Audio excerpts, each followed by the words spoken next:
নমস্কার, আমি ডক্টর অভিক ঘোষ। আজকে আমরা আবার একটা কমপ্লিকেটেড কেস নিয়ে আলোচনা করব, যেখানে একই দেহে রেনাল স্টোনও আছে, আবার গলব্লাডার স্টোনও আছে। দুটো স্টোনই পেশেন্টের দেহে রয়েছে এবং যেটাতে সব থেকে উনি বেশি ভুগছিলেন সেটা হচ্ছে রেনাল স্টোন, এবং লাস্ট 4 বছর ধরে উনি ভুগছেন রাইট ইউরেটারের মধ্যে তার রেনাল স্টোনটা রয়েছে এবং অস্বাভাবিকভাবে স্টোনটা অনেক বড়, প্রায় 1.5 সেন্টিমিটার এত বড় রেনাল স্টোন। এই স্টোন নিয়ে উনি করোনার আগে থেকে প্রায় 4 বছর ধরে উনি ভুগছিলেন। বারে বারে টেস্ট করা হয়, তারপরেও দেখা যাচ্ছে খুব একটা বাড়েনি, স্টোনটা সেই একই রকম আছে। আর তারপরে এতদিন পরে আমরা জুলাই মাস থেকে আমরা ট্রিটমেন্ট স্টার্ট করি। আগস্ট, সেপ্টেম্বর, অক্টোবর, নভেম্বর 4 মাস আমরা ট্রিটমেন্ট করেছি। 4 মাস পরে আমাদের রেজাল্ট এসেছে, সেই ইউরেটার থেকে সেই পাথরটা ভেঙে বেরিয়ে গেছে এবং বেরিয়ে যাওয়ার পরে আমরা আবারও ইউএসজি করে দেখেছি, সেখানে আর পাথরটা নেই। তবে গল স্টোনটা আগের থেকে এখন ছোট হয়েছে।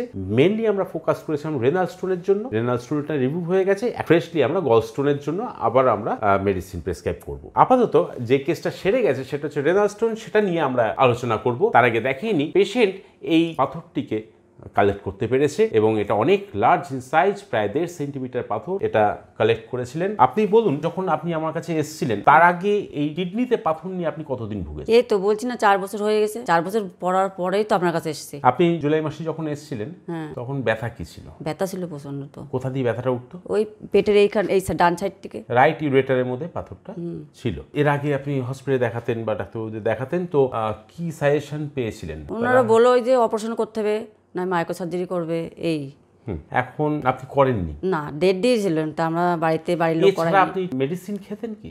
না, মেডিসিন খাইনি। আর তাহলে এর জন্য কি আপনি ব্যবহার করেছিলেন? কি কি মেডিসিন বলতে ওই হসপিটাল থেকে যে ওষুধ দিত ওইগুলো খেতাম। আচ্ছা, হোমিওপ্যাথি, অ্যালোপ্যাথি সব রকম সবই করা হয়েছে। তারপর আমরা স্টার্ট করি। আমরা এখানে 4 মাস মেডিসিন খাওয়ার সাথে সাথে কিভাবে ব্যথাটা কমলো? ওই তো ওষুধ দিয়েছেন, ওষুধ খাওয়ার পরে আস্তে আস্তে কমতে শুরু করলো ব্যথাটা। হ্যাঁ।